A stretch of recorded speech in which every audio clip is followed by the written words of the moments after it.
What's up, Jets fans? Welcome to the latest edition of Jets Latest, where you get the latest on the Jets. I'm your host, Dane Martinez, the spitting statistician, and today we are addressing a mock draft and some rumors that the Jets might trade up all the way to number one overall to select Miami quarterback Cam Ward. Now, listen, 'tis the season, right? In the run up to the draft, you get all sorts of smoke screens where teams are really controlling their information about what they do want to do, what they don't want to do, and what they want other people to think they are going to do. You also get a ton of mock drafts out there where everybody's trying to figure it all out, think about the needs, think about the reports, think about the front offices, and try to figure out what these teams are going to do. There are mock drafts left and right, and there is a very interesting one out from CBS Sports right now that actually has the Jets trading up to number one with the Tennessee Titans to go ahead and select Cam Ward. Here's the quote from Mike Renner over at CBS. They're saying, compared to everyone else, they're in a bad spot to get a quarterback at number 7 if they don't make a big play.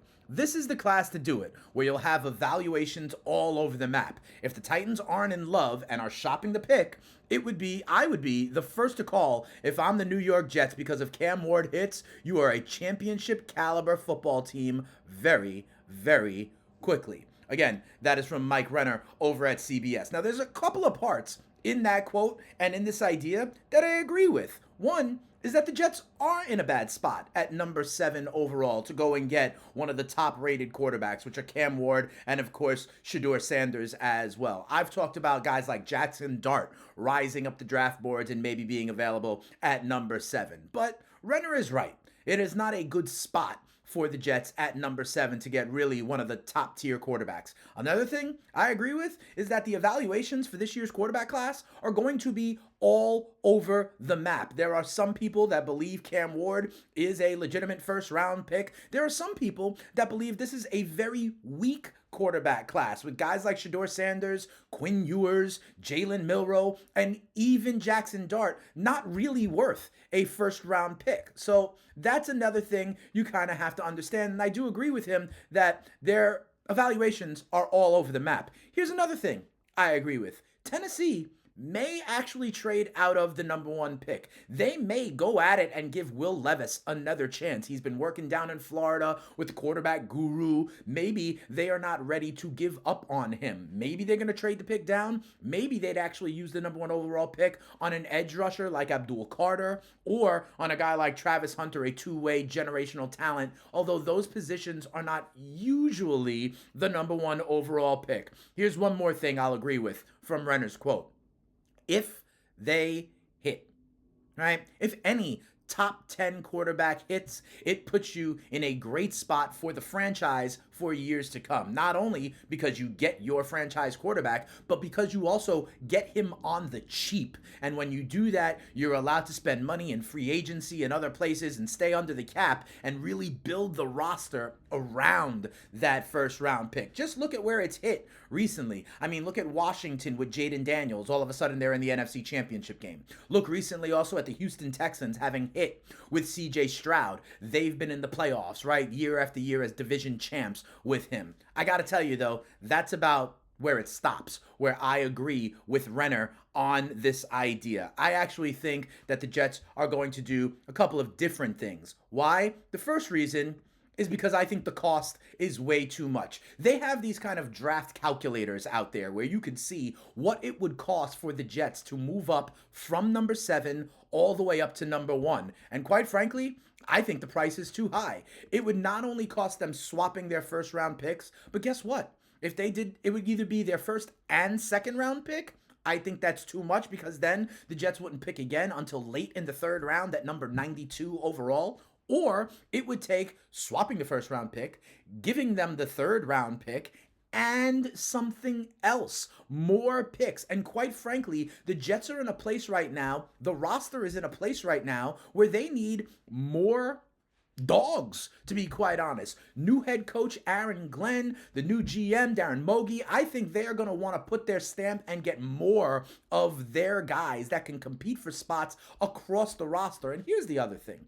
Whether you think Cam Ward is a franchise quarterback or not, it's a 50-50 proposition. And I think everybody understands that there are so many first round picks that turn out to be busts, or even if they're not busts, don't reach the kind of status that they are projected at throughout, right? So that's why, and if you've seen in other episodes of Jets Latest, I've talked about the Jets maybe addressing the quarterback position later on in the draft. I've talked about Jalen Milroe, the quarterback out of Alabama, maybe with a second round pick. There's a quarterback, Quinn Ewers, out of Texas, maybe with a third round pick, right? There are other ways the Jets can do this, get a quarterback, develop a quarterback, and not have to spend the draft capital either by using the 7 pick or trading number 7 plus other high-end draft assets to go ahead and do it. So quite frankly, I don't think they are going to do it. I think Aaron Glenn is going to use his picks and build out the roster. Another kind of common, tried and true approach that I agree with, actually, is that the quarterback is one of the last things you get. Aaron Glenn and Mogi, the new brain trust, I think they are still needing to build out the roster. They are still needing to build and establish their culture. That's part of what you need to do first. It's hard to do that with a rookie quarterback, right? Think about it. Other teams out there, they build out some of their veterans, they make themselves a good team in other areas, and then they drop in the quarterback kind of as the cherry on top, right? When you already have the culture, when the arrow is already pointing up. This way, you don't kill that quarterback right off the bat. Sometimes quarterbacks come into a new culture, a new team, and there's too much weight on their shoulders. They're expected to be the savior, and that doesn't really work for a lot of teams. So I don't think the Jets are going to take that approach with Aaron Glenn and the new GM, Darren Mogi. Here's the other thing. Let's say, the Jets are in the top 10 right now.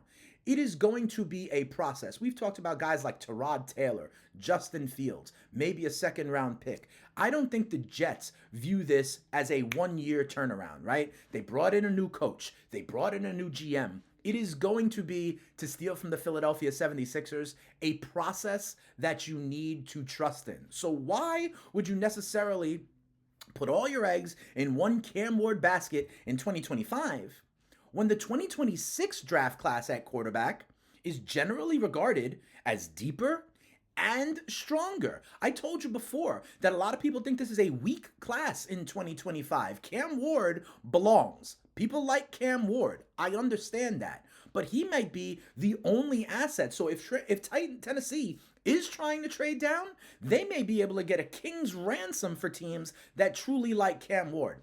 I think a different and, quite frankly, better approach would be to spend this year building out the roster, building the culture, and then if they are still one of the non-playoff, non-competitive, top 10 draft choice teams, next year, that is the year that I think you can get a quarterback. And there are some studs who expect to be available in the 2026 draft class. Guys like Cade Klubnik out of Clemson, guys like Drew Aller out of Penn State, and the piece de resistance. If you want a quarterback, forget about the 2025 class, because in the 2026 class, there is a guy with a last name you may have heard of. Out of Texas will be Arch Manning. Yes, that's right, Manning. Eli and Peyton's nephew, the son of Cooper Manning, their third brother. He is an obviously highly touted prospect, going to be at Texas, really starting next year. And he, I believe, is going to have a ton of buzz. And here's the deal.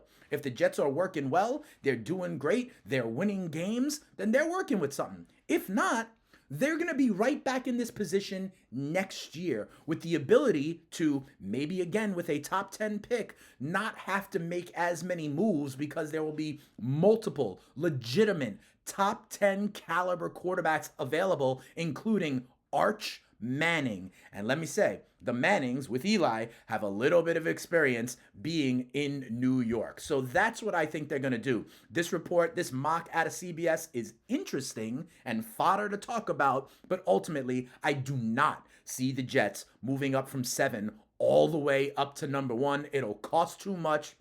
It's not the new approach of the new regime, and the 2026 quarterback draft class looks to be a little stronger, including Arch Manning. That'll do it from here, from this episode of Jets Latest, where you get the latest on the Jets, Jets. Make sure you like, make sure you subscribe, tell a friend to tell a friend, especially if they are Jets fans, because we're giving you everything you need to know going into free agency and the draft, getting you ready next year for the Jets. I'm the spitting statistician, Dane Martinez. We'll see you next time on Jets Latest.